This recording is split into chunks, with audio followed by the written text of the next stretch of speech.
second Sunday in Ordinary Time, the feast of Santo Niño de Cebu.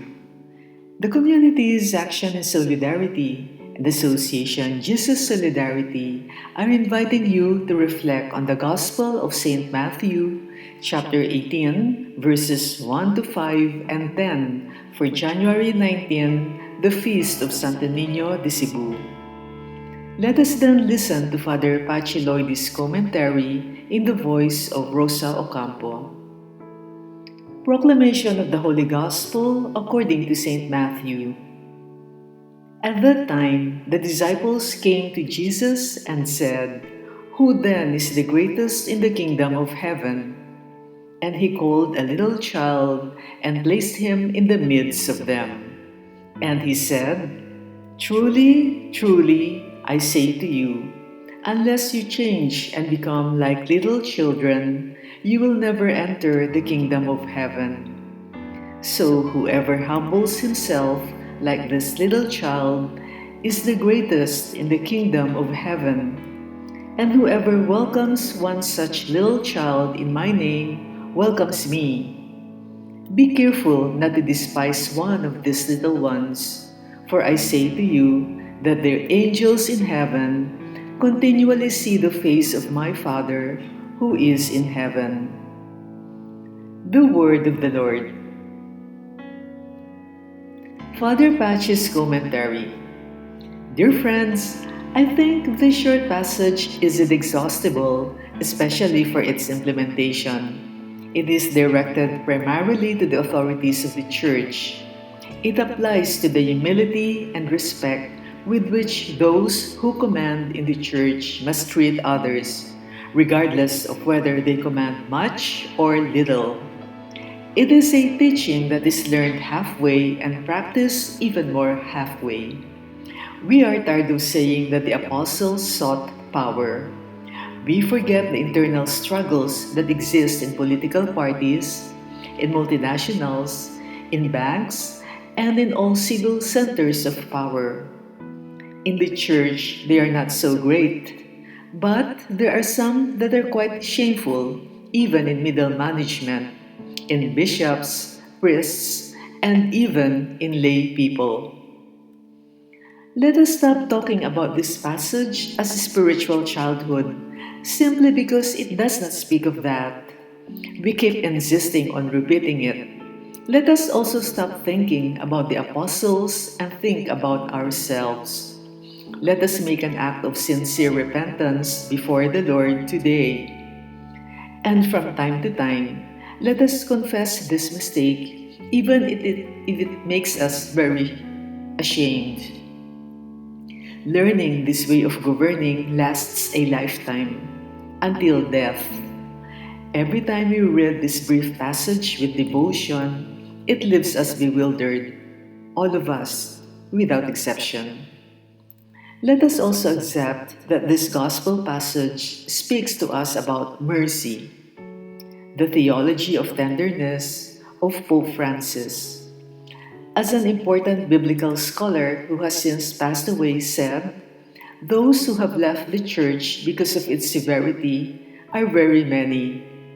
Those who have left because of excess of mercy, a handful.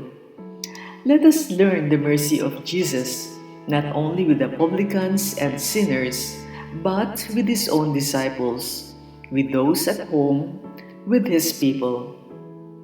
And let us stop talking about the hierarchy again, to focus on ourselves, priests and lay people, with ecclesiastical positions. Each sentence of this passage is like a blow to the head. Just reading it puts us before the Lord. Let us leave before Him all the quarrels, gossips, envy, and desire to gain, which affect all people, including women. Let us leave all those weeds at the feet of the Lord, and He will burn them. Whoever humbles himself like this child is the greatest in the kingdom. And be careful not to despise one of the little people. Two blows that leave us reeling. And who are the little children and the little ones? Those who have wrong devotions, those who do not know how to confess, those who do not know the parts of the Mass, those who do not know how to explain to us what they want, those who cannot pay what we charge for the sacraments, those who never receive praise, those who do not understand what we preach, those who continue to be afraid of hell, those who do not know how to pray. Be careful not to despise them. Shortly after these passages come the parable of the lost sheep in Matthew's version, so different from Luke's version, dedicated to the poor and the ignorant within the church. And it ends with these incredible words: "The Father in heaven does not want any of these little ones to be lost." That's in Matthew chapter 18, verse 14.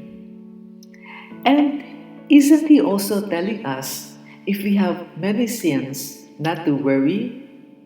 And if we fail to correct ourselves, to be calm? Prayer, another conversion, based on Matthew chapter 18, verses 1 to 5 and 10. Convert us, O Father, the little ones, to the church of the poor and the weak, to the church of the lukewarm and of sinners, to them and to their world, where your Son is hidden, with a presence as strong as that of the tabernacle. Teach me to get on my knees before them, as before the tabernacle. Difficult conversion, Father, which your Son practiced gloriously. And we just look. We look and do not see. Why don't we see, Father? And do we at least know what we do not see? And hear? Neither don't we hear? We're missing your headphones, Jesus, but you give them for free. Could it be that our hearts are somewhere else, and His mercy extends to the clouds?